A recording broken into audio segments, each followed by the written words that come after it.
hopefully, I'm sure more people will filter in as they finish lunch and other things wrap up, so we'll see more people come in. We have a packed board slate this year with 1, 2, 3, 4, 5, 6, 7, 8, 9, 10 people, I think, plus one remote. Eric Carvin is also running for re-election. He unfortunately couldn't be present here in LA in person because of a personal issue, but he will join us via pre-recorded video, and we'll be following along on the Twitter hashtag ONAelects. So if you have questions that you want to pose, you can pose them at ONAelects, especially for those who are the copious masses who are following us on online.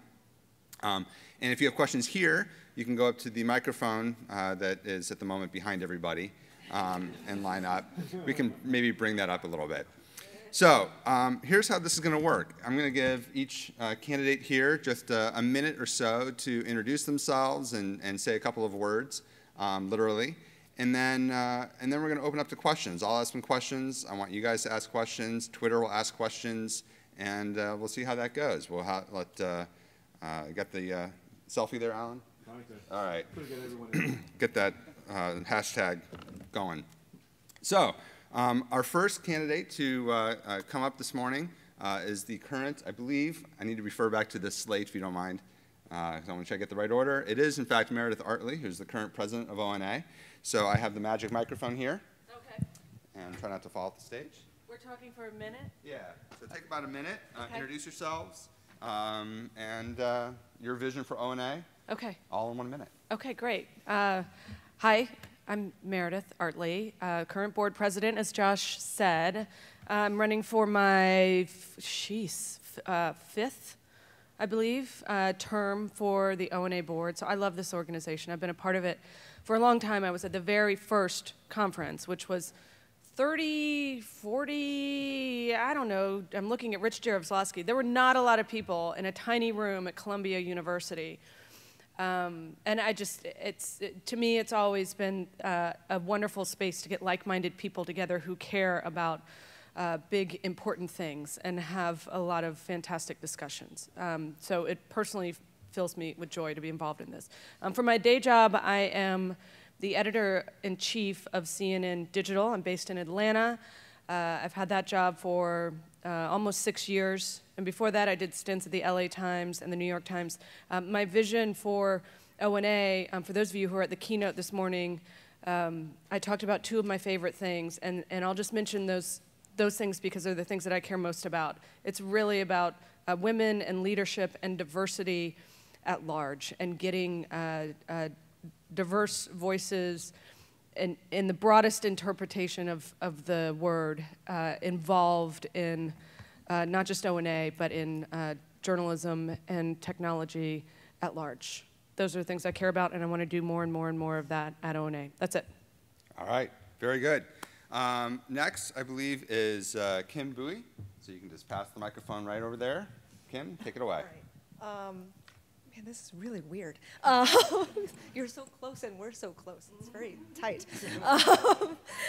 So my name is Kim Bowie, and I am currently on the board. I'm running for my, I guess, second term, we'll call it. I am the deputy managing editor of Reportedly, which is a social media reporting website run by Andy Carvin and wonderful other people across the world. I have been a member of ONA so long I had to look it up on email, and I still can't figure out how long. But I think will be my 7th conference. And my vision for ONA is the two reasons I love this organization so much. And one is, I didn't copy this from Meredith, but it is diversity. I think I'm so proud of us that we've met 50% or more of our speakers are women, and we're becoming more and more diverse on all fronts in terms of size of newsroom and background, in terms of our speakers and who we represent and our membership. And I want that to continue through programs like all of the wonderful fellowships that Jane talked about this morning, and things like the Women's Leadership Academy. But the other reason I love ONA is because I often call it, this conference in particular, my 1-year family reunion with family that I'm not actually related to. But everybody here understands the struggle, the success, and we all have this kind of general feeling of loving digital. I want that sense of community to continue as we grow, and we are growing so quick. So I want to find ways to foster that community in different programmings and different things that we can do as an organization. All right, very good. Next, we have Ting Tsai. So pass the mic on over. Ting? Thank you. Hi, everyone. My name is Ting. I'm the Group Product Manager for Bing News. I'm relatively new to ONA, but I personally learned a lot from you guys in the past ONA events. So I'm here to see if I can contribute to this wonderful community even more. My background is really in technology, and I worked in the Bing teams for the last 5 years. And I personally initiated a new product, the trending topics on the Bing homepage. So over the years, I grew from a technical background to be a business leader. I built teams in Germany, in Beijing, and of course in US. The Bing team is always hiring. We'd like to kind of connect with you to some advertising here to actually help Microsoft to really connect better with the media companies, also with students and professors in the academic world. So I see there's a lot of conversations on distributing the content everywhere, but I also see that there's opportunity to further improve the engagement of content in your website, in your app, through say Bing knowledge and through the web knowledge. So if you're interested, we can talk more on further to kind of brainstorming on some product ideas and business opportunities. Thank you. Good. All right, everybody is sticking to the time, which I'm super impressed by. That's the first qualification for a board member, and I'm really impressed. So, because we don't want our board meetings to go on for days and days. So you're already doing well. Next, we have joining us via pre-recorded video, Andy Carvin. Hi, everyone. This is Eric Carvin. Eric, I'm sorry. I'm not there in person. I was really planning to be, but some family stuff came up. But I wanted to talk just for a moment about my time on the board and why I think you should vote to put me back on there for another couple of years. So I joined the board 2 years ago, and I'm social media editor at AP. So my focus when I joined the board was on ethics, in particular because a former colleague of mine and I, Fergus Bell, who's another good ONA member, we started a working group looking at the ethics of social news gathering, involving people all around the industry to try to get ourselves on the same page on this important issue and also provide resources to fellow journalists. So between that and some other ethics initiatives that were starting to pop up, including the Build Your Own Ethics Code that you may already be hearing about at this year's conference, my thought was, well, let's create an ethics committee within the ONA board where we can push forward these ideas, come up with new ones, and also push ONA's thought leadership around this topic, which is really important. So we did that. That's a committee that I chair now, and we're going to continue to push forward on all of these fronts. Around the working group, we're looking to provide more resources. That's a big push right now for ONA members. Then there are other topics we can tackle. There's the big keynote this year on online harassment, which is a big problem, a big issue for journalists. And maybe that's another area where we can provide some resources and some ideas about how people can deal with it and how people can handle it, both for themselves and for people who work with them.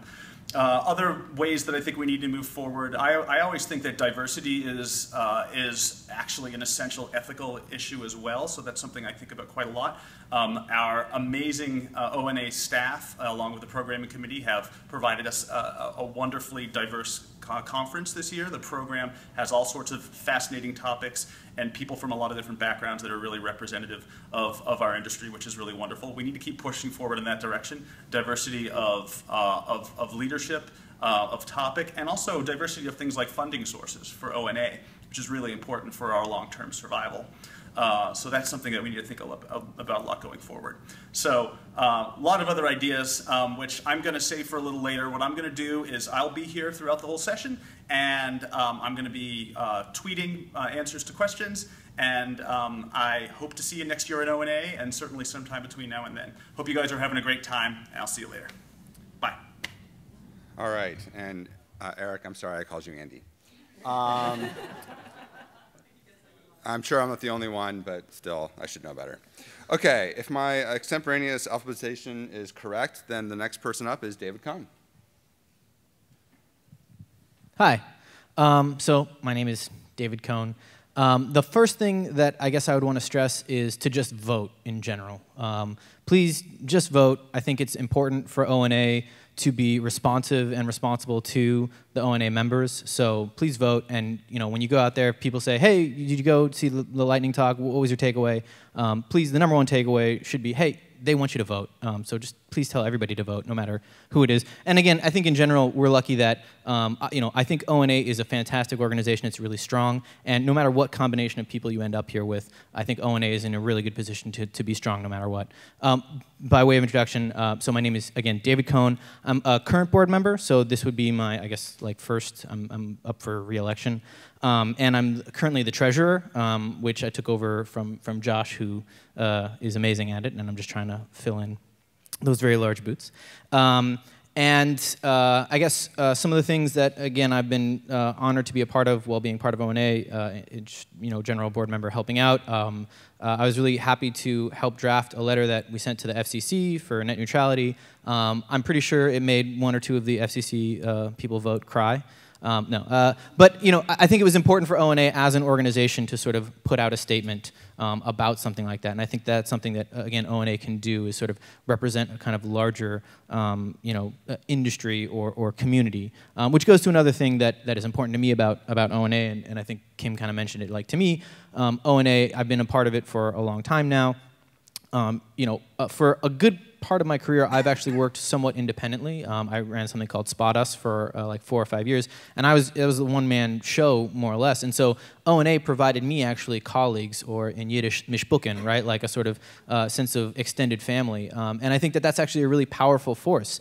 It's where you commiserate. It's also where you learn best practices, where you can share best practices. And I think it's important for ONA to be able to continue to do that.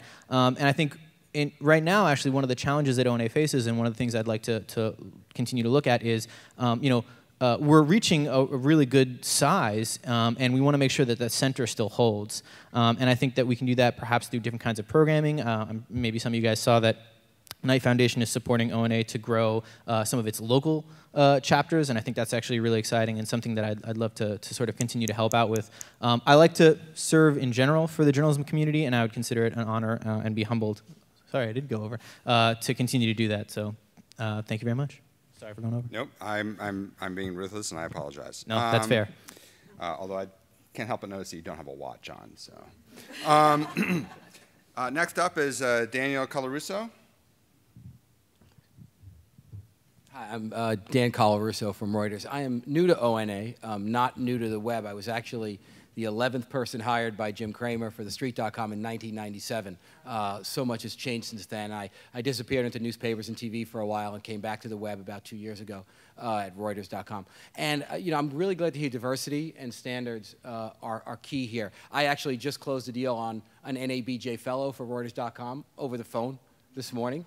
So we have our first multimedia journalist coming from Medill to work on Reuters.com in December.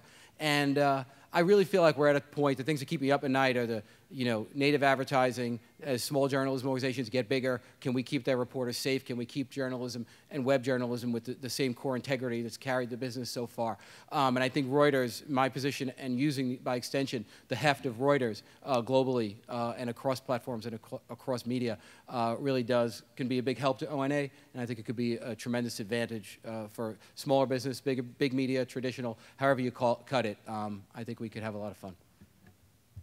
Wow, you must be in TV, because you are at 58 seconds exactly. Now, all right. Now I have to toss. You want to do a toss? Yeah, you've got 2 more seconds. You can remain if you want. Okay, next we have Steve Herman. Thank you. So I'm Steve Herman. I'm executive editor for digital for BBC News. I've been with ONA on the board now for 2 years, so this is a re-election bid, if you like. I chair the international committee on the board, and my pitch is really very straightforward and simple, which is I've long been a really big fan of ONA. I then started coming to the conferences. I then got onto the board, and ONA does an absolutely phenomenal job and is really well known in the US and in North America. It's much less well known internationally, and I think it deserves to be better known.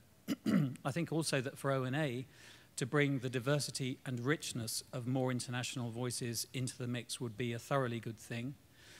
So for the past 2 years on the board, I've specifically worked with the really excellent staff to further partnerships with international organizations like the World Association of Newspapers, the Perugia Journalism Conference, and others to heighten our profile. And we also put on the very first international conference outside North America by ONA in London in March this year, which was a big success, a sellout, 200 plus attendees. So over the past 2 years since I've been on the board, we've managed to double international membership. We've got a healthy and growing Facebook group now of international members, and we've got a large number of countries represented here today at the conference, and many of the people from those countries will be at a meetup later on this afternoon. So to me, it's about enriching ONA, it's about bringing ONA to the world and the world to ONA. All right, thank you, Steve. Next we have Matt Sheehan. Thank you. I'm honored to be included among the nominees. It's a very august group here. My name's Matt. I'm the director of the Innovation News Center at the University of Florida, and I feel like I should launch into a chorus of one of these things is not like the other. We are not a big national or international player. I am the news director for 9 media stations that serve North Central Florida, the PBS affiliate, the NPR affiliate, the ESPN affiliate, and we're very much a living, breathing teaching hospital for what we like to call the next generation of storytellers. And please forgive my t-shirt. I don't normally dress in t-shirts. In fact, ONA is probably the only organization that you'll see me in a t-shirt in public. But like Kim, I had to kind of do the math of how long I've been involved. And I think it's my 9th year here. It's my 5th year working the registration desk and 4th as captain. So ONA has always been a very special place for me. And I felt that this opportunity would be another way to give back. Working at a university, Florida is the second Research One university I've worked at, previously at the University of Maryland. I always try to align what we do with what ONA does because I feel like we're stronger together. So I feel that my perspective to the board would bring in both the academic perspective, which is very well represented by Robert Hernandez, the ONA educators, which I'm very active in, extending that to Journalism Interactive, which is the consortium of the University of Maryland, Florida, and Missouri, as well as being on the local stage. And that is where the next era of increased transformation is going to be played. We've seen international and national things. It's not settled yet, but it's better than it was, and local is that next place. And I feel that that is a conversation that ONA should be having, and that is a place that ONA should be leading. All right, thank you very much. Next, we have David Skok. Thank you. Hi, everyone. I'm David Skok. I'm the managing editor and vice president of digital at the Boston Globe. I am, in many ways, a child of the ONA, one of those people that some of you on the stage have hopefully hoped would come out of it, in that when I started coming to the ONA, I was a bright-eyed, little doughy-eyed kid from Toronto who got a little googly over Jeff Jarvis when I saw him. And as I've progressed in this wonderful craft, the ONA has remained constant for me as a source of great comfort and great growth. And I think in many ways, the ONA has rivaled my own experience. It is no longer the upstart. It is no longer the youthful disruptor to other conferences or other ideas in journalism. I am in a position of privilege in a great institution, and I think the ONA is now in a position of great privilege and as a great institution. And my hope and reason for running for the board is to bring a sense of responsibility that I know already exists here, but to push forward some of the big thinking responsibility-wise that the ONA can play, particularly around things like the distribution platforms, the private companies that we rely on to distribute our journalism. How do we maintain integrity on those platforms? How do we grow, as others have mentioned, diversity of thought and ideas and of people? How do we bring more people of diversity and ideas of thought into the organization? How do we train and mentor a younger generation of journalists who come from newsrooms that have been gutted from the mentoring that they had just 10, 15 years ago? And most importantly, how do we as an organization think about sustainable future for journalism, not just in traditional organizations, but in the upstart disruptive organizations? And by that, I just did one quick calculation before I came today. When I look at the makeup of ONA and the attendance, we have roughly 30 people who are here today from the New York Times at the conference. We only have 5 from BuzzFeed, 1 from Vice, and 1 from Vox. And I think that is a good example of always having to stay on the cutting edge of helping to include more organizations in. So I'm honored to be included with this wonderful panel, and I hope you'll consider me. Thank you for your time. All right. Next, we have David Smidra from Google. Hello. If my teeth chatter, I apologize, but it's about 38 degrees up here. I'm David Smidra. I'm the editorial director for Google Play Newsstand. Before working at Google for the past 7 years, I was a local news reporter for a weekly print paper. I've been a freelancer. I've been a visiting fellow at the Nieman Foundation, all of which I say not to run down the resume, but to say that I think the career trajectory I've had so far is very reflective of the career trajectory lots of ONA members have had, and also a lot of the contrast that I think ONA embodies now as an organization between lots of different ends of different spectrums. So 3 of these come to mind, and I think this idea of contrast is really a key theme for ONA in the next few years and for our industry as a whole. One such contrast would be that ONA has had as a cornerstone of its mission from the start the education of student journalists, supporting early career journalists, but now we've been around for 15, 16 years. We have lots of people, as you can see on the stage, who have leadership positions, lots of leadership from news organizations, want to be part of ONA. How do we balance that contrast and serve those ends of the spectrum and everyone in between?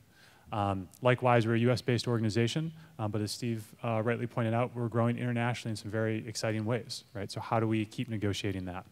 And the last contrast that comes to mind, and there are quite a few more, is that I work for Google. I work for a technology company. The backbone of ONA, though, is undeniably news organizations. They're business-to-business technology products that are represented here and want to be part of the ecosystem. How do we balance all of that, right? I think one of the most exciting things about ONA is that we realize we don't have to choose. But I think that ongoing negotiation between those contrasts, particularly at this time in the industry, is going to be a real animating force, and it's one of the reasons I'm most excited to run for the board. Thank you. Okay, and finally we have Alan Soon. Hi, everybody. I'm one of the 3 co-founders of ONA in Singapore, and like Steve here, my heart is really in growing the international markets. And when we set up the ONA Singapore group, the goal there was to fill a void that was really obviously missing in that part of the world.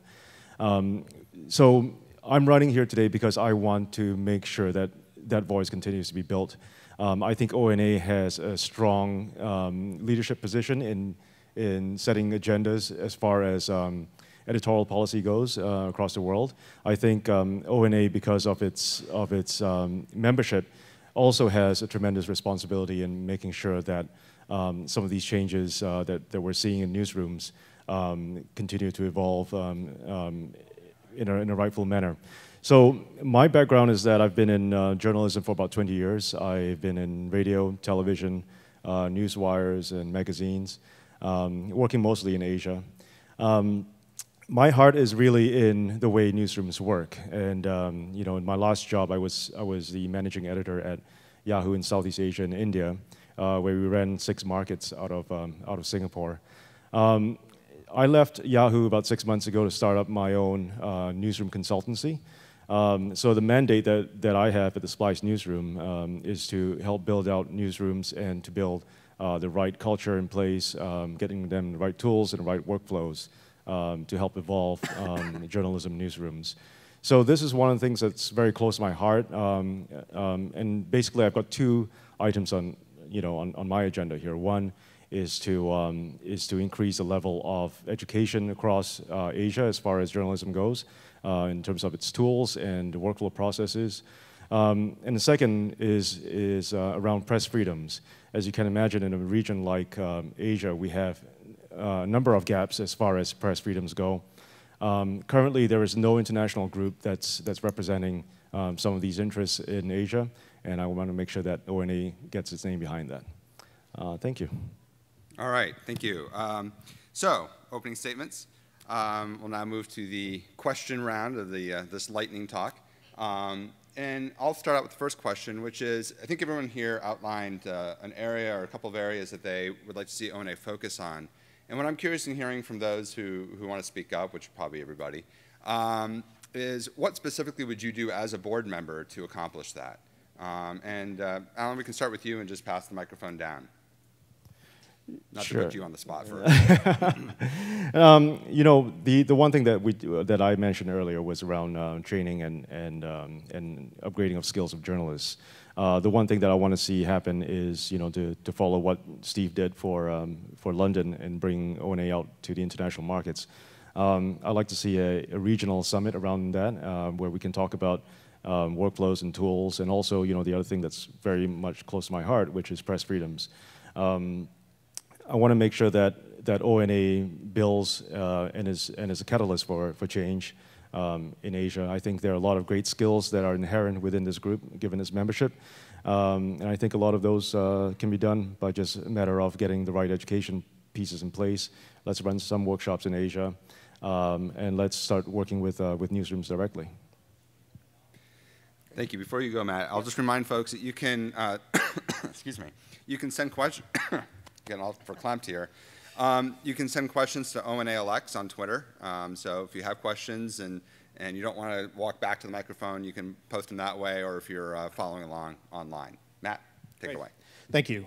There are two areas that I'd like to help ONA grow and to reinforce. One, of course, is my day job, which is education, and really building on ONA educators and the work that Jody Brannon and others have done to really bring the folks who are really on the front lines of creating the next generation of your employees on board and understanding and working in alignment with the missions of ONA and where we stand. The second area, of course, has to center around local news. We're at a precipice where the entire ecosystem is going to change. Right now, local news is hanging on through traditional broadcast medium. And with the FCC changes, the Spectrum auction, more and more organizations, news organizations that probably are traditionally thinking more aligned with the Excellence in Journalism conference that happened in Orlando last week and the traditional Society of Professional Journalists and Radio Television News Directors Association. We need to be working more closely with them and getting those newsrooms into the fold. And I hope that my role working in a newsroom like that, a small market, broadcast-based newsroom, can help increase that visibility and initiative for ONA. Thanks. I think it's such an interesting time now. We are in the era of the greatest ability to tell stories in the most interesting ways ever, yet we are on the precipice of financial disaster as an industry. And I think ONA, part of the role has to be older leaders, more experienced leaders, mentoring younger journalism organizations, younger leaders, about how to be commercially minded and not co-opted. And I think more and more you see the boundaries changing, the lines are fluid, and it's vital to our success and to the credibility and to the actual essence of news that we keep those lines clear, and that editors don't feel threatened and don't feel inhibited to push the boundaries on the editorial side, and keep the business where the business belongs, and work that so that the reader can trust you first and foremost, and not be concerned with your motivations toward any particular type of coverage or any particular type of distribution platform. Thank you. So your question, Josh, I think was around what you do on the board to further the goals you've described. That's right. So, I mean, it would start with very practical stuff, which has been happening over the last year or two. So it's partly just making a point in the board meetings that are already happening of thinking about the international angle. But it's also about at least once a month making sure that all of the board members who have an interest in growing ONA internationally get on a conference call and talk about options and start to think strategically about what we can do. Because there are some fantastic networks just in amongst the board members themselves, from, coming from places like CNN or AP or BBC, We have networks in different places. How do we exploit them and use them? A lot of us go out to speak, and so what can we do there to further ONA? And also to think strategically about which of the other conferences and organizations out there, be it in Asia or the Global Editors Network in Paris or whoever it is, who do we team up with, who do we partner with to try and grow our footprint? So it's partly about getting us to think regularly and strategically about where we go next. But the really big goal, I think, for the next year is gearing up to do another event as successful as the London one was back in March. That did an enormous amount to build our reputation in the UK and in Europe, because we had people coming from across Europe, Scandinavia and elsewhere to that. So I think actually getting stuck into the planning for that with the really efficient and effective staff would be a key role as well. Okay. So in terms of really practical, there's, I guess, 2 or 3 things that immediately come to mind. One is, Jane doesn't even know this, there's some of us that are actually getting together to or talk about and organize potentially a ONA California event. And again, I talked about local, and I think we've all talked a little bit about how ONA can go local. I mean, it's kind of almost funny that, like, I come to LA to see colleagues from San Francisco, you know, here, and it's great. But, like, you know, I think we want to be able to have that, and I think if we can do something like that, that might be a model that can again be duplicated in other places. So I'd love to see more regions maybe perhaps learn from that, and they could do like a New York ONA or, you know, sort of like regional kind of conferences, to the extent that I think it's important for ONA to be strong locally as well as nationally. And then I think in a little bit more broad terms, and maybe playing off of what David mentioned earlier, you know, I think ONA can play an important role in the relationship between journalism, the journalism community and industry, and tech, and the tech community and tech industry. And I don't think it's ONA's position or place to speak on behalf of the industry. I think that's overplaying our role. But I do think that we can create a little bit of this social lubrication or fluid, so that those kind of conversations can have. In some respects, it's looking at like the keynote this morning, right? Emily Bell and Richard Gingras talking. I think I would love to find ways to bring that down, obviously, to be even a more fireside chat, right? Where we can have space where we can have essentially real talk between these two sort of communities, so that we can really begin to see eye to eye on what the others need and want, so that we can find some kind of confluence. So those are, I think, the first 2 things. And again, speaking to larger topics, press freedom, I think, is also another important area. And again, there are certain moments, like, again, writing like a clear statement to the FCC in support of something like press freedom. Those moments don't always happen, but when they do, those are the kinds of things that I want to push ONA to you know, step into the light and be able to take a stand and say there are certain things like press freedom that we're willing to stand up, and that might be where we can speak a little bit stronger for the community, as opposed to like business relationships, where I think we want to create the space for those conversations to happen, as opposed to assert ourselves into it. Great. I think there are 3 areas I want to contribute to ONA, and number 1 is I really want to kind of leverage my technical background to help the people to understand, you know, how search engine works, you know, what realistically technical and algorithm can do. So I can tell you these insider information without any translation. So that's the number 1 on the technical side. So the second one is like, how do we create new product and new business models? You know, how do we make money? I still see that there's a lot of new business opportunity in the world of news. You know, what are the new customer segment? What are the new channels? You know, a lot of the consumers expect news should be free on the internet, but there's opportunities on the business side. You know, and enterprises still paying a lot of money on licensed content. So what are the new business opportunity we can together brainstorm and create? And the third one is really, I share the vision with this panel on growing ONA internationally, increasing the diversity. You know, my team currently has a lot of members in Beijing, Taiwan, and Tokyo. So I think, you know, I share with Alan, you know, Singapore is a great place to be, and I want to help ONA to grow internationally. And also, 50% of my team today are women. You know, they bring a lot of new, fresh knowledge and diversity and different opinion, I think really help us to enhance the news product. I'm also passionate about helping new members and younger people from students and people from school, how to grow their careers in technology and in the media industry. So that's the three things I want to contribute to ONA.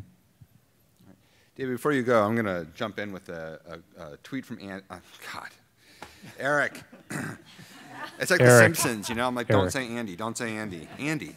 From Eric, don't call me Andy Carvin, who says, on how ONA should go forward, we must lead the industry in demanding a principled approach to journalism as news evolves. In addition to press freedom, ONA should take on access. Governments are making it harder for journalists. And he said that was one of two, and I haven't, oh, here we go. Just in time. To cover events and ask tough questions. For digital journalists to be credible, they shouldn't stand for this. ONA can play a big role in taking a stand for access on behalf of the world's digital journalists. So I wanted to give him some time. David, to you. Sure. So I'm going to risk political suicide and steal what might be the president's answer, which is, I think, one of the most powerful and successful events from the past year was the Women's Leadership Conference, the Poynter Institute. And I think the reason that was so successful and so powerful is it met a huge need from the community, as evidenced by the response and the enthusiasm and the relationships that developed there. It created this community that then kind of carried it forward, and they have, if you talk to anyone who is at that event, they've been in touch on their own Facebook group. They've really, animated the entire industry, I think, at all their respective companies and organizations with what they've learned there. And I think, practically, that is the type of thing that ONA should look into doing more of. Are there more such communities within our ranks that we could do an event around? I think the ONA event in London was another great example of that, kind of hitting the mobile and international points right on the head. So I would love to encourage more events like that, whether they be kind of rinse repeats of those two or other ones that we haven't thought of yet. But it starts with, I think, listening to the ONA community and getting some sense of what they would really like us to do. Did I steal it? You kind of stole my answer, but it was part of my answer. I have three things that come to mind. One is, like David said, definitely keeping the pedal down on all the success that has been created around women and leadership and diversity. I think there's just been phenomenal movement on that. And it wasn't that way. It wasn't that long ago. Maybe it was a long time ago, but it was, 6, 7, 8 years ago where, ONA would get criticized for not being as diverse, again, in the broadest sense of the word that you can possibly come up with, but not as diverse as it could be. So I think we keep the pedal down on those initiatives and look for more ways to get funding for that and look for more people we want to hook into. The second thing is leadership. And it goes off to what some of the other candidates said here. A lot of us have grown up in this industry now, and we're not the kids in the corner. And so how do we look at leadership both for people who are in senior roles and making important decisions and strategic decisions about the future, the present and the future of journalism, and then how do we mentor and sculpt and shape and inspire the people who will have the jobs that we have now or one day be our bosses. So how do we look at leadership on the broad spectrum and do more on that? The digital leadership breakfasts have been phenomenal, and they've been exclusive, and I'd like more conversations around leadership. And then lastly, I will say, we're grappling with some really big conversations, big questions about ONA that is bred by our success. We've grown rapidly, and that has big questions for how much money should we make? How do we reinvest that money? How big should this conference get? It's sold out in a split second. Should we go and do something massive at a convention center? Should we look at bifurcating and doing more things inside the US and internationally? I want to, if I'm reelected, and my probably last term on the board will be, I want to help focus the strategic questions about how we position ONA in the future. We need to keep it intimate, but we need to keep it growing. Well, that's such a good lead into what I was going to say. Thank you. So my two things are diversity and community, and we do have a lot of questions. I have run into so many people already that have said, this conference is getting so big, it's very hard to see even the people that I'm used to seeing every year. I haven't even seen, because there's more people, and there's people even on this stage that we've gone to the same conference. Like, I think Matt and I have gone to the same, we've never even talked. I know who he is, but I've never even talked. And I think that comes down to ONA continuing to be intentional about what it does in terms of programming and how it grows. That's our biggest challenge. Is we're going to get bigger, we're going to have more diverse people coming to us, but how do we serve them and serve all of them? How do we serve the leaders and the students? How do we serve the middle managers at small newsrooms and the top leaders at places that are multinational companies? I think we have to form partnerships and form programs that are small and allow for us to start conversations. The Women's Leadership Academy is a very good example of that, and also the UGC Ethics Committee is also a very good example of that. Those are small communities that form to answer or look at a particular issue and have become communities into themselves in ONA. And I think that's a very good intentional way of growing without making us become the next crazy South by Southwest, and also keep us a family. All right. David, before you go, I just want to invite people up to the microphone. If you have questions, once David's finished, I have more, but I want to hear from you. Your questions are what's important, so come up to the microphone if you have a question. David. Great, thank you. I would just say I echo what David, and Meredith said entirely, and I'm just going to give a very pragmatic, perhaps not red meat answer, which is, having been on boards before, having managed and been managed in big organizations, I would be coming in cold. I don't know what the books are like. I don't know where the ONA really is, because I haven't been on the inside, and so sorry to say, my first course of action would be to listen. To hear from all of these distinguished folks about what is working, what isn't working. Obviously, I have my own ideas and things that I do feel strongly about, particularly the First Amendment stuff. But I don't think it would be productive for any board member to push their agenda forward without consultations and building consensus among the group. All right. So, over the past few years, ONA has obviously grown a tremendous amount. We've been approached by more and more organizations to take on different initiatives, and many of them we do, and some we don't. So over the past few years, our efforts, our priorities have evolved and shifted. I mean, all within the construct of our mission. And I guess I wonder, you know, if you're elected to the board, you serve for a couple of years at least, and maybe be reelected, where would you like to see ONA in 2 or 5 years? Is there something specific that you would like ONA to be focused on that maybe it's not focused on now that you could speak to? And we don't have to go through everybody. Of course, you're welcome to if you have something to say, but anyone who cares to answer.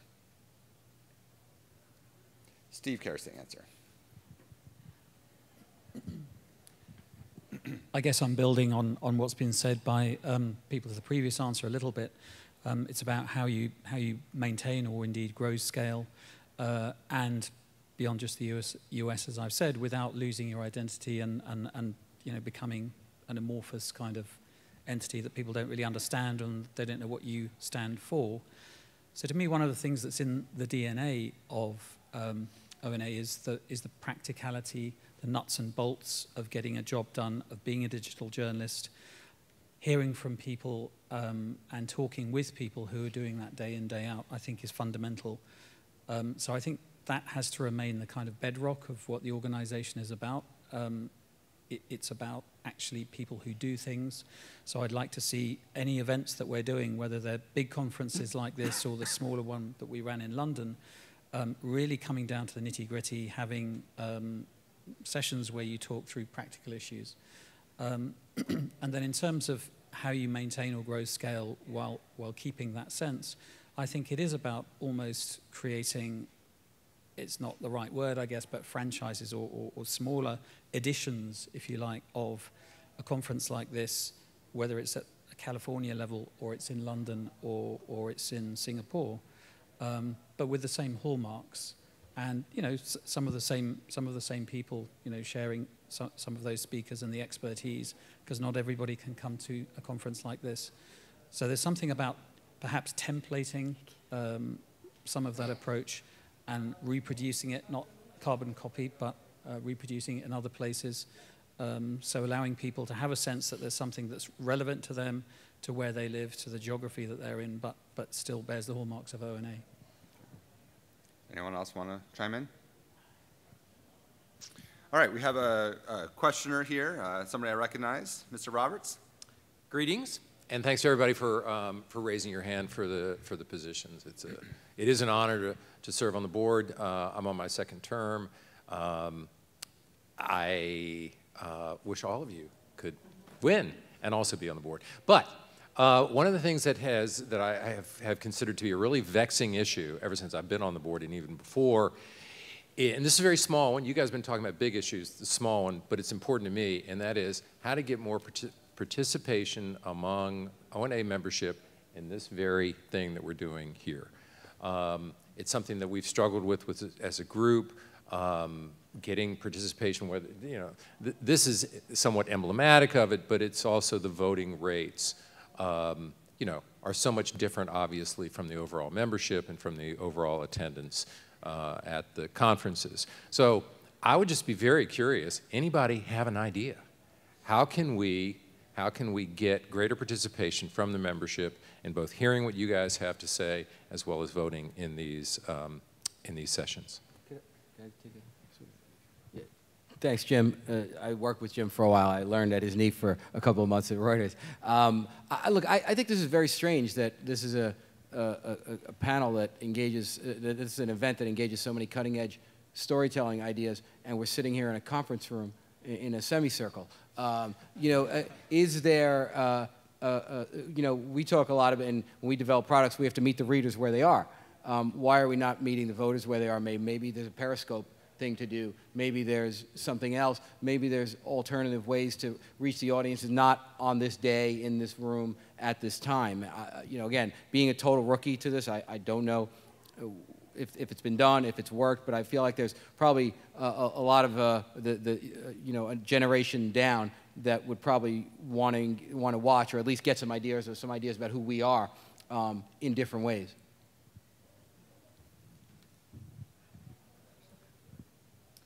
I'm going to offer some very practical things.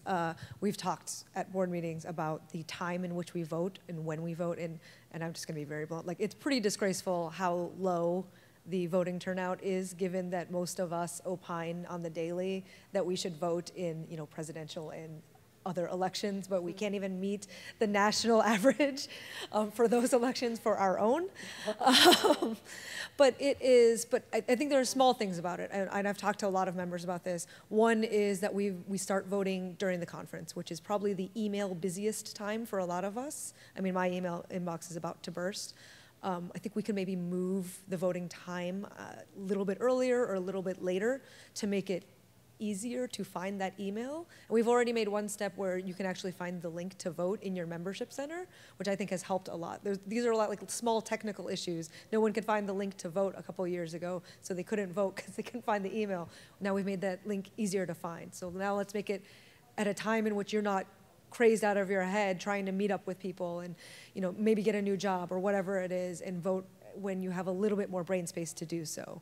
I do think that we should do this, but we should also find other ways for all of us to talk about what we want to do with the organization, given we are a digital thing. So, and I think those are pretty simple things that we can change within the next year or so. Ting? Oh, I'm sorry, Meredith. You have something to say? Sure, you go. Ting? Okay, thank you. Yeah, I think this actually what we talk about here.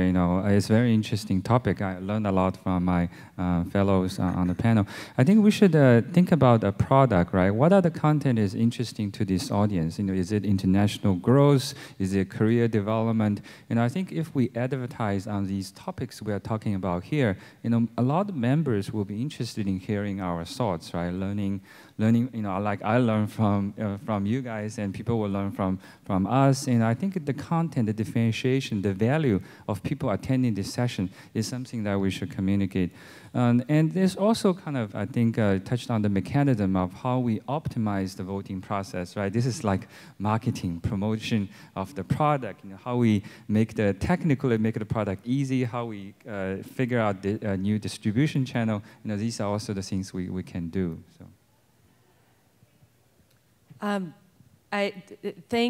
First of all, thank you, Jim, for the question, which is very meta, and thank you all, 18 of you, for being here, because it shows that you actually care. So thank you for getting that, and that's not just a ploy to get your vote, although that would be nice. But thank you, honestly. I will offer maybe one counter argument that I've thought of in my more optimistic moments, which is, if we had a problem with ONA, there would be a lot more turnout. If people were upset and there was a big issue and they needed to do a lot of turnover and kick people out and come and like speak truth to power, we'd probably have a more packed room. But I think what instead is what we have is there's a lot of counter programming that's really awesome that's happening right now, and people would far more rather hear about what's happening with digital election coverage looking ahead to next year than be hearing from us. I think that's the honest truth.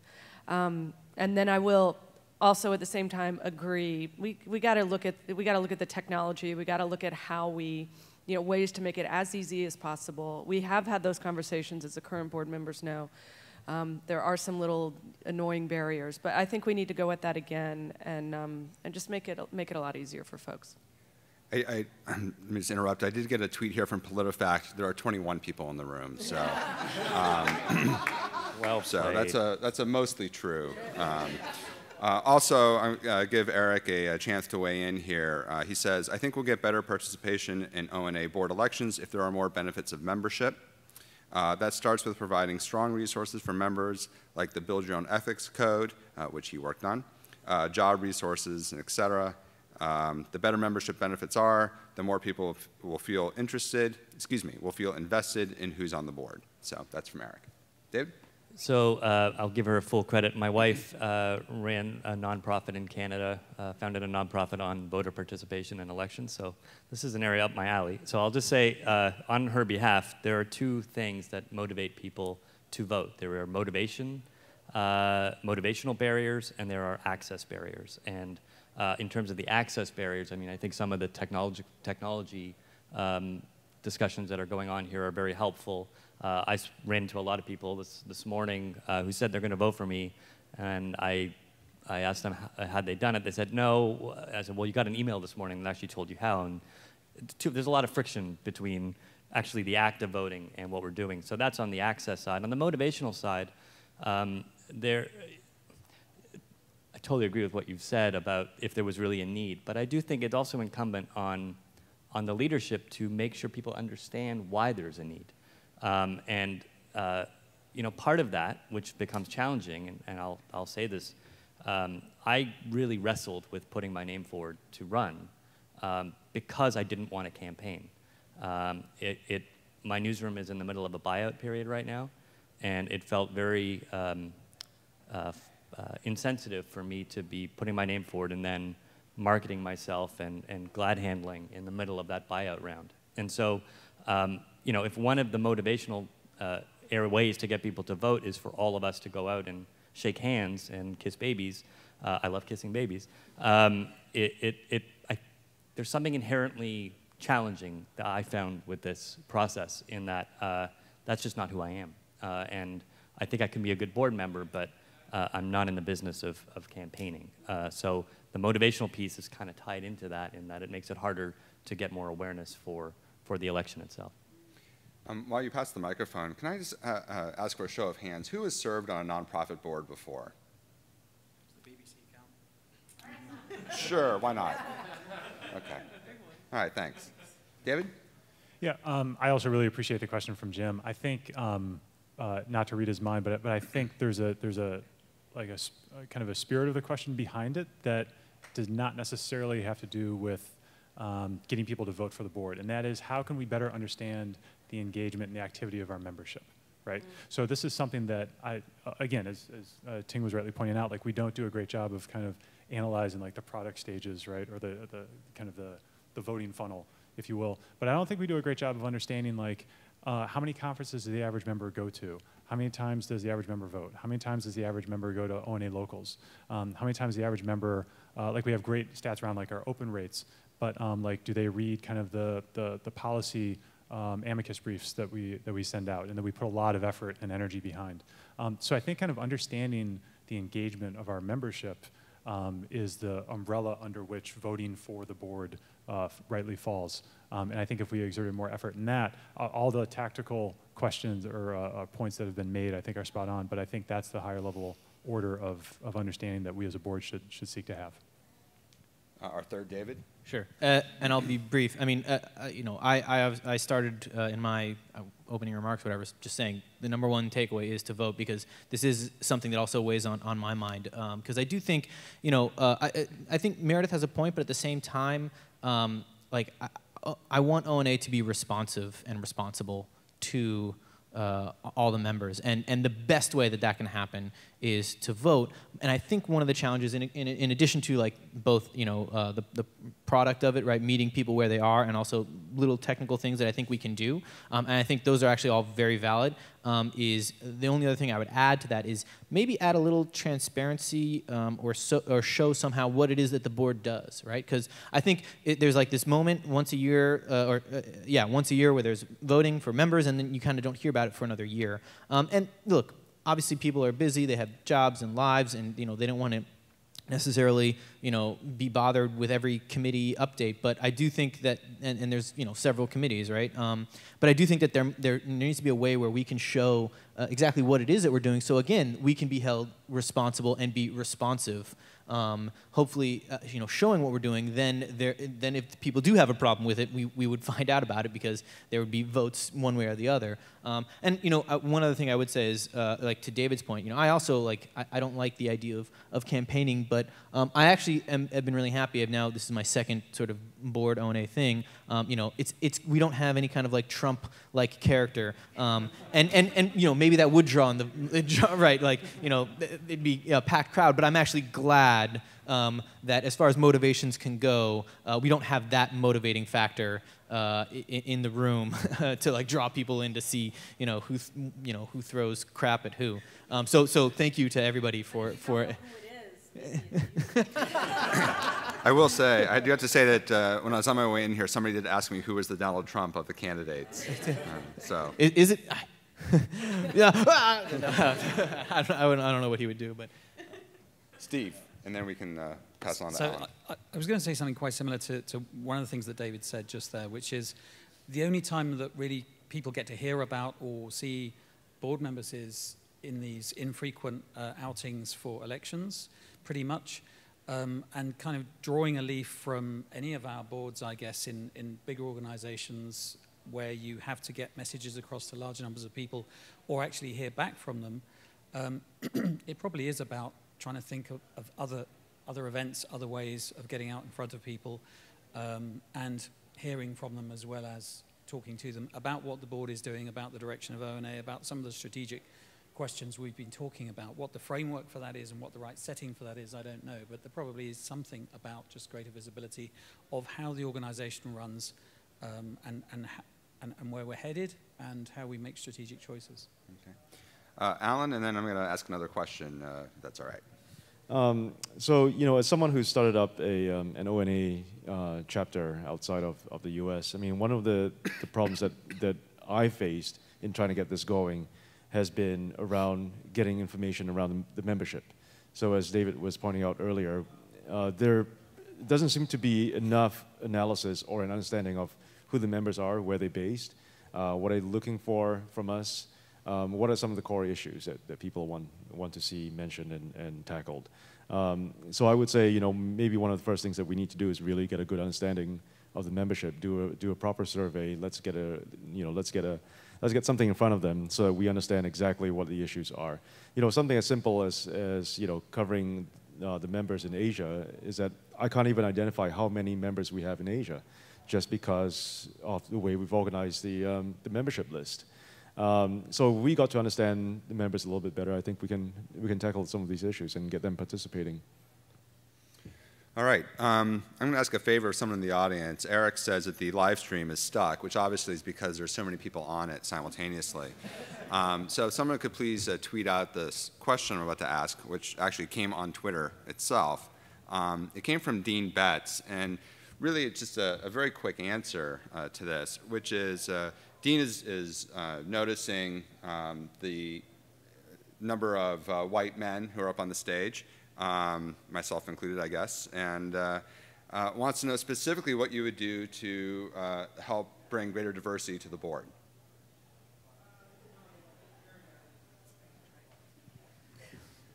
Kim. I think part of it is I wholeheartedly spoke to very many women and people I admire of diverse backgrounds about running for the board.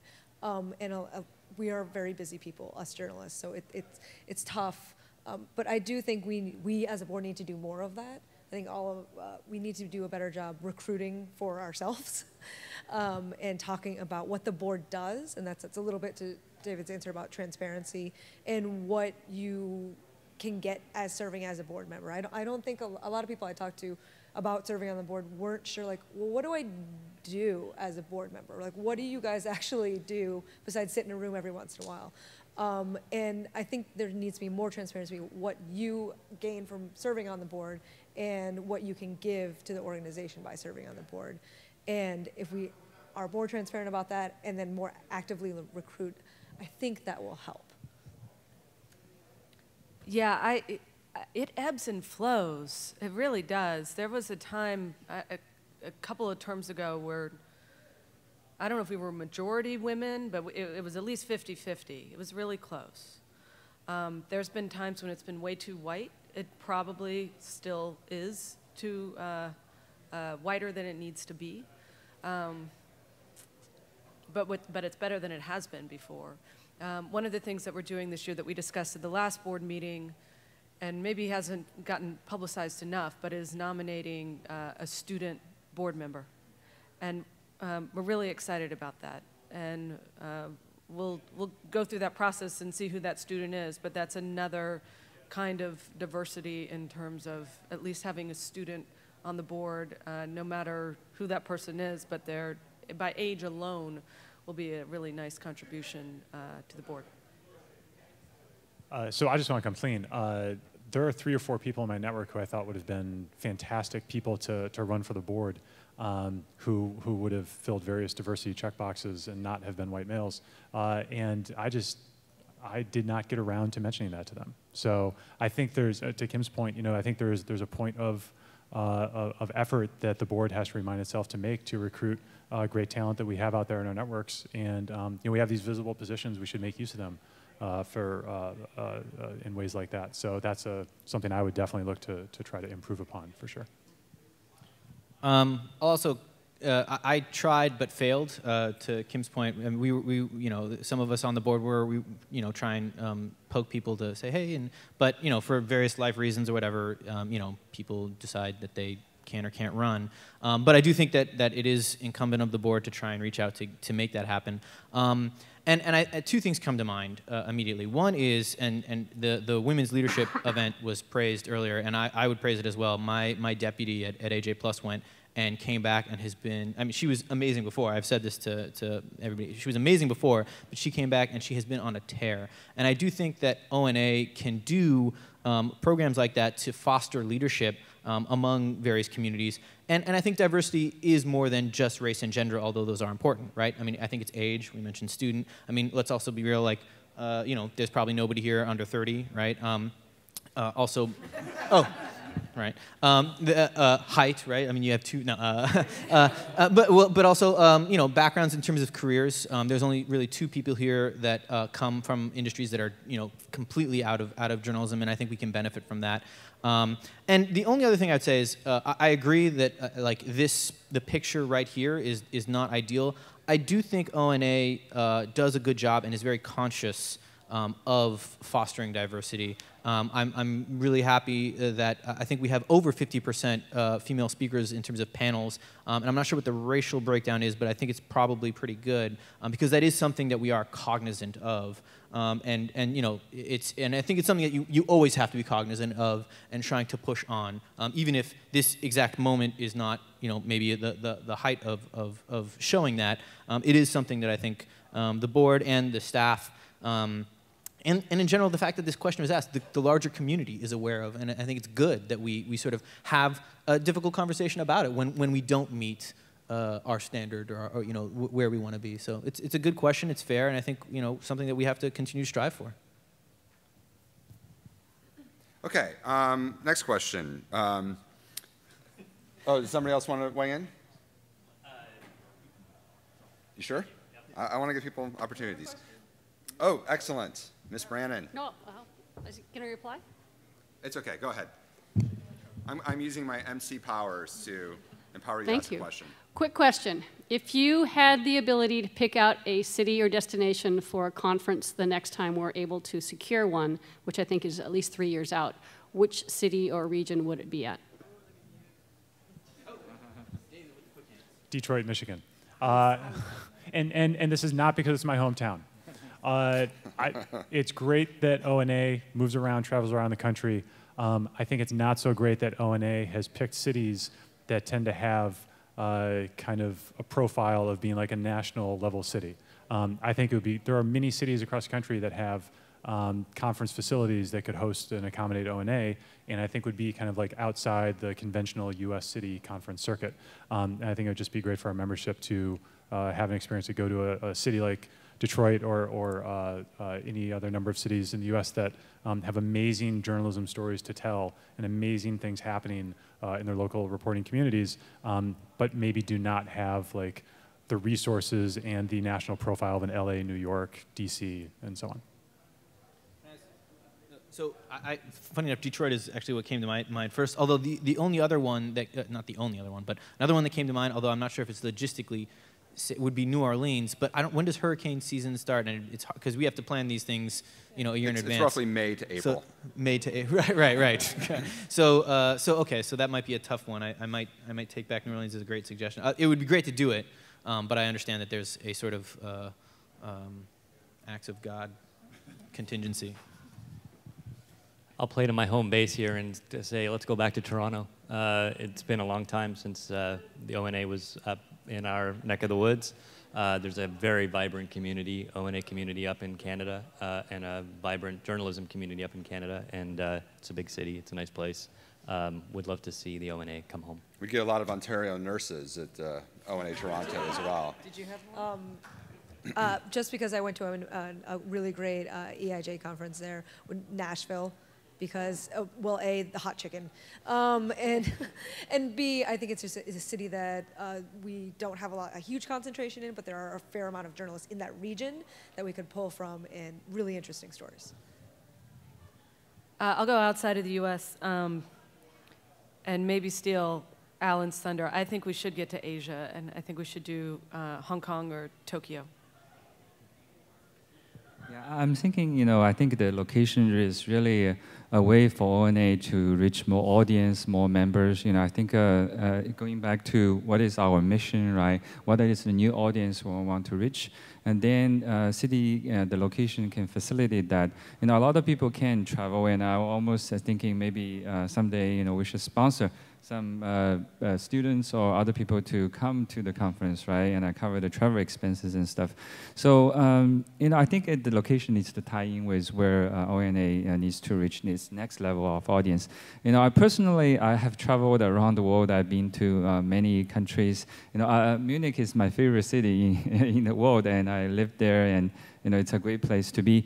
And of course, speaking of Asia, Beijing is a great place, which I have a lot of resources I can leverage to help to host an ONA conference. Anything over here? Yeah, so I'm going to go, unsurprisingly, with a couple of international suggestions. So we have a strong following in Scandinavia, and quite a lot of people from Denmark, Norway, Sweden are here today. And they have some really interesting stuff going on in digital media, some really advanced ways of using media, of using mobile in particular. And I think as a next step beyond something outside the US, if it weren't London, it would be great to do something there. And then more ambitious, but an amazing thing to pull off if we could do it. I completely agree about Asia, but I think India is a really big opportunity. There's a big English-speaking market there, a huge and really vibrant media scene. Not an easy thing to pull off necessarily, but I think it's something that we should be thinking about. All right, Alan? Obviously, an international view on this one as well. If it had to be somewhere, I really do believe it needs to get out of the U.S. just because it is an international organization and it needs to show itself to be one. If it were in Asia, I would say probably Beijing or Singapore or Hong Kong, three of which are fairly accessible and very good for international conference facilities. If I had to pick one in Europe, it would be Berlin. I think that would be quite awesome just because of the number of media startups that are operating out there. So Eric weighed in with Austin, and Jane, I believe we have the next 25 ONA locations set. So we're good through 2040. So here's a question. I don't mean this as a gotcha question, but so apologies if it comes across a little bit like that. One of the things that board members that we ask of board members is to serve on the committees that ONA has. I don't know if you've had a chance to look at the various committees that exist in ONA, but I was wondering if you could just very quickly say what committee you would like to serve on as a board member, and you could say just a couple of words as to why you would pick that one. If you need time to go to journalist.org and see what they are, we can start with the existing board members. So I'll just throw in, obviously international, I'm already chair of that committee, but the other one that I'm really interested in and I'm kind of a member of, but I haven't done much with it yet, is the educators, the education committee. I went to one of the panels earlier on with Robert Hernandez and others about what digital skills are being taught in J schools here in the US. It was really fascinating. A whole variety of different approaches, some really interesting, quite radical ones, not least here in LA at USC Annenberg, I think. But I think it's a really important area, and for ONA as an organization, understanding education and what skills are needed, and that pipeline between the media organizations and J schools is critical. So I'd love to do more in that area. I am currently on the legal committee and also the fundraising committee, and those are great. If I could pick another two, it would probably be the educators / students. I'm actually teaching at the Berkeley Journalism School this semester, which is an interesting space. And I do think that, like, student member ONA, they have, I think, a different set of needs, which we haven't even really addressed, and it's fine that we haven't addressed it right now, but I think we should take their needs and concerns seriously and try and, not to go off on, like, I believe the children are our future, but I do think that there is a huge place for ONA to, be responsive and responsible to them and their needs. And the other one would probably be the ethics committee, just because I geek out on that stuff. I'm on the SBJ ethics committee, and I think ONA has a really interesting role to play in that. The SBJ code of ethics is amazing, but when you come to things like virtual reality, VR journalism or drones, right? I mean, like, we have to rethink ethics for these things, and so that would just be like sort of a personal. I geek out on that stuff. So I don't know if it's a committee per se, but I'm one of the co-chairs for this year's conference. So that, as I joined kind of a little bit after this board term got underway in January, I jumped at that opportunity and have been really excited to participate in that. But I don't know if the committee that I'd want to work on is one that exists. So Jane or Meredith, correct me if I'm wrong, but a business development committee, where we examine the partnerships that ONA makes, and the executive leadership of ONA has kind of a sounding board of 2 or 3 committee members who have worked a lot in partnerships. Because I think the company we keep and the way we keep that company with a lot of our initiatives is so critical to the welfare of our membership and the direction of our organization as a whole that I would love to participate in that.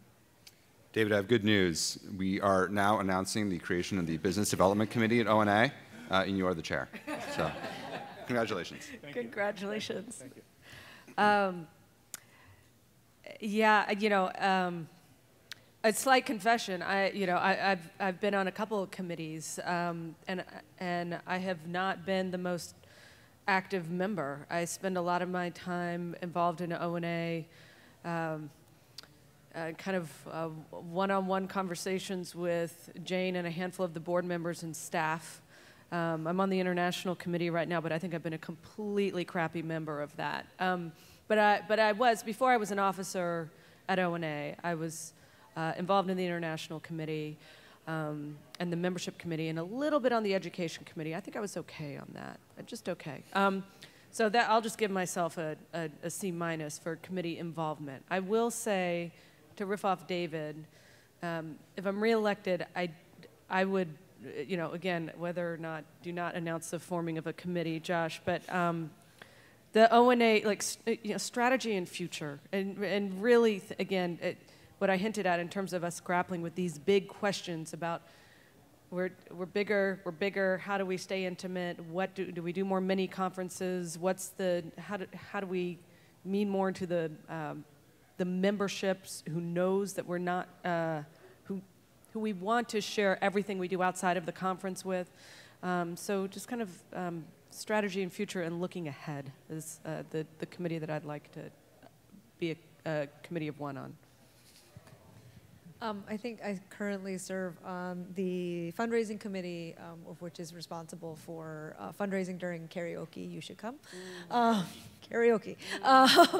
But also on the diversity committee, which has honestly been a pretty silent committee because the board as a whole is very focused on diversity. But I do think that committee can do more on a small level of working on diversity. We haven't had a membership census in a while, or a membership survey in a while, to try to figure out what our diversity is, where our pain points are, and that sort of melds in with the membership committee a little bit. And the other committee I think I would want to do a little bit more with is the ethics committee. I was on a panel about UGC vicarious trauma this morning, and I think there's a lot to be done about that. There was a lot of, we could have talked for about 4 more hours about what to do with vicarious trauma, and self-care in particular is something I'm very passionate about in journalism, and it leads a little bit into ethics, but also just how do we as a community make sure we are not going so full force that we're running each other into the ground.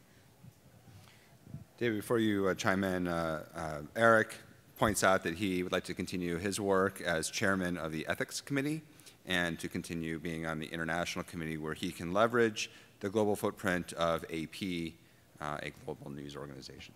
David.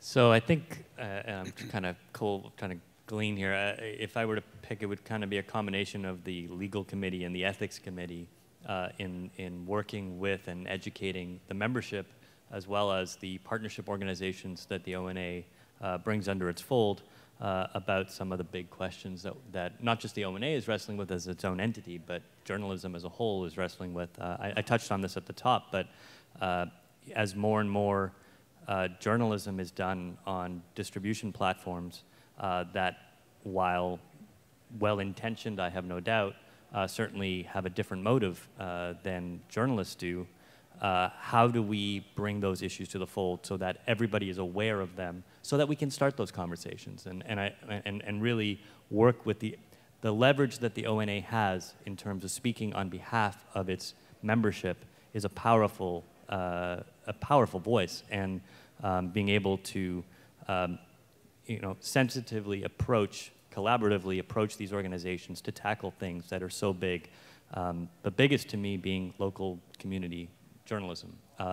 That, as one small example, as Snapchat creates a Discover platform that looks at, People Magazine, USA Today, National Geographic, CNN, New York Times, Wall Street Journal, Mashable, all national organizations. How do things like Snapchat, or do they, start to take into consideration local communities and serving news and journalism that is visible to local communities? And I think that there's more that can be done.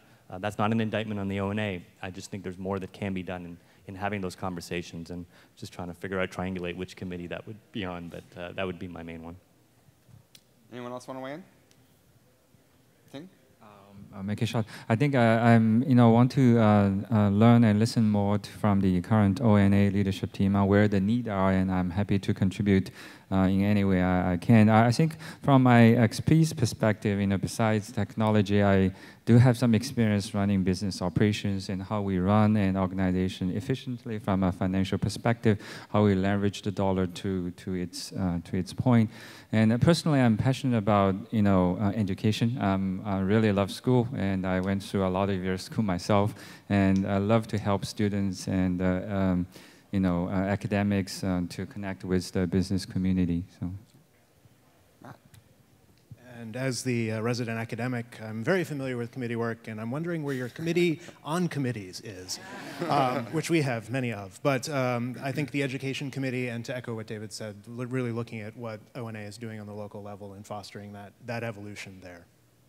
Josh, are we announcing a new committee? A committee to organize a committee. One announcement at a time. For me, it's fairly straightforward. Obviously, international is close to my heart. Wanting to see ONA play a bigger role internationally. And second, of course, education as well. I think education is not just about students, but also ongoing education for mid-level journalists, newsroom managers, business leaders within the industry as well. So, those are the two that's closest to my heart. Dan. Yeah, I think from Reuters' point of view, anything on legal, press freedom, and international would be natural. But I really am interested in, from what I know about the committees is what I've heard here. So I'm kind of flying blind. But the Ethics Committee sounds fascinating to me, simply because I think the growth in this organization and the next generation of this organization is going to be made up of companies that may not exist yet. And they need a solid foundation of journalistic ethics to launch from and to make themselves credible and papers of record in the future. And I think that's the fun thing about ethics, is that you have a new question. Even as an editor at Reuters, you have a new ethics question every day that you couldn't have conjured up the day before. And I think, to me, that would be an interesting and fun assignment. All right. So we have time for one last question, and it's a bit embarrassing that I say this one for last, because you would think that in the current economic environment I would be more acutely aware of giving this more time. But obviously, as a nonprofit organization, it doesn't mean that we don't care about money. If we don't have any money, we can't pay staff. We can't do many of the things that we do. And so I guess my last question is, what can you do to help keep the doors open, the lights on, and bring in money for ONA? How would you do that? What can you bring to the board? Because that is one of the primary functions of a board member, which is why I say this for last. So who would like to go first? David. I can generally go with David. Will go first. I have a 1 in 3 shot of getting that right. So. Well, I think as is pointed out in the ONA rules, board members should be financial contributors. I don't think there's any issue with that. I think that's actually important. The challenge that I assume the ONA has, as most journalism organizations have, is that journalists, well, we're not exactly awash in, we're not bathing in $100 bills. So it's always hard to go to membership and ask for donations and fundraising. But I think there's something to the network effect that can play in this issue in terms of creating these conferences, these smaller break-off areas that you can use to do fundraising drives as well. One thing I will say, and it's not just the ONA that has this issue, we shouldn't be shy in asking our membership and others to fund this organization. It's a reality of what it is. It's a reality of how something like this gets put on, and I don't think we should be shy in being clear about that. You good? First of all, I'm trying, as someone who's been at CNN for 6 years, I'm trying to hold the record to see how long we can have a lock on the conference bags, because I love that sponsorship. I think, again, I'm speaking not as an ONA person, but as someone who goes to their parent company and the people who hold the bags of money and makes the case for, we need to do this again this year, and we need to think about, you know, a diversity program, et cetera. I cannot, by the way, as long as I'm going to mention that, take credit for that program. That was somebody inside CNN who really helped launch the CNN Diversity Fellows program this year. But I got to work on it a little bit. So I want to keep on using, as long as I work at a big media organization, I want to use that position to try to siphon off as much as I can for ONA, and I just hope people from Time Warner aren't watching right now. So yeah, I want to keep a pedal on that, and then I really like the guerrilla tactics that we've been doing, that a lot of the folks have led around karaoke fundraising and just having fun with it. I like that, and there's probably a few more things that we could think about to drop at different times of the year that aren't necessarily conference-based, but to just do something that's a little fun and a little creative and doesn't feel like a public radio station, you know, fundraising drive. Yeah. Which can be great. Actually, no. Steve? Yeah. So I think the staff does, Jess Strelitz in particular, a fantastic job in getting sponsors. She's not here right now, so we'll spare her blushes, but she does a fantastic job, and ONA in general is a magnet for sponsors to an event like this. This event, as was said earlier on, was sold out very quickly, so it kind of indicates there's an appetite for more events, not necessarily the same as we've said before. One of the things I'm really looking forward to tomorrow is the table talks format, which is a new thing. We haven't tried that before. That's much more kind of intimate, practical, smaller groups. Are there things like that that we can try that would attract sponsors where it's kind of win-win both ways? Matt, I think you wanted to say something. Yeah, I just think as we work to kind of expand the tent and more people are entering the world of what we used to call news that are different than the traditional industries, I think there's going to be a lot of foundation support in that increased information for folks. And looking in different avenues. I mean, I had the pleasure of working with Jane and my dean 2 years ago to form the UF Prize in Data Journalism, and that was something that, you know, in working in partnership, that prize became stronger than just UF creating something that was by itself, and we're very happy with that partnership. So stuff like that. Mr. Cohn? Well, first I was going to do a riff on what Steve did, which is my first solution is to clone Jessica, because she has done a really fantastic job. She's not here, but she deserves a ton of credit. And I mean, I think that there is more to do in the, I like the term guerrilla. You know, like even last year there was the donate $15 extra for the 15th anniversary. And then this is also the second year of karaoke fundraising, which, by the way, I don't know where we're at in terms of getting you and Jim Brady. We're not there. So there is a call out. If we raise enough money, Jim Brady and Meredith will do I Got You, Babe by Sonny and Cher in the place where Sonny and Cher first sang that. Is that, or at least performed it once there. They first performed it. So spread the word, raise the money, embarrass the both of them. People intentionally aren't donating. So it costs $10,000 for them not to do it. So. Anyway, but I think that there is more that we can do in that vein. But the challenge with that is, if we're honest, that doesn't scale. And I think what does scale is actually, you know, finding again the way where the incredible staff of ONA, which does the vast majority, actually all the real work, right? And we mentioned Jessica, to give them more opportunities, kind of playing off of what was just said before, like, you know, more focused, like again the women's leadership. I could see it for student, like, you know, or early career leadership, or you know, different kinds of things, different events that really hone in and focus, and finding the right sponsorships for those. I think there's actually a lot of opportunity to grow in that small way, and again at the local level as well, like a California event or even a specific city.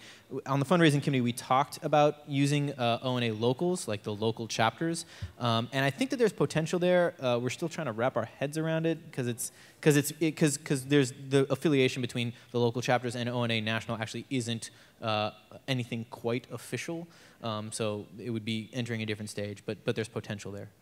All right, we are at the bewitching hour, but Ting, I will give you last word here. I'll be quick. I think I like the idea of scale, and I think there are more than this conferences, which has a lot of creative ideas. You know, how we can have ongoing fundraiser at internet scale, like you know, ask the expert, chat room, and there's a lot of sponsor opportunity for big companies like Microsoft, you know, to actually chip in. So I just say scale and online activities is another way to raise the money. Great, thank you. So that's the end of our 90 minutes. A couple of notes. First of all, the conversation doesn't have to end here. It can continue on Twitter at ONALX, and I'm sure you all will monitor that hashtag and respond. You also have, I believe, everybody's Twitter handle, so you can tweet them directly. And you should have your voting email hit inboxes this morning. So check that. If you don't have it, you can follow up with the ONA staff. But you should have it and can cast your ballots. I want to thank everybody here, all 11 candidates. I believe we have there are 6 positions you can vote for. So I appreciate everyone coming, and looking forward to serving with at least half of you next year. And thank you very much. Thank you.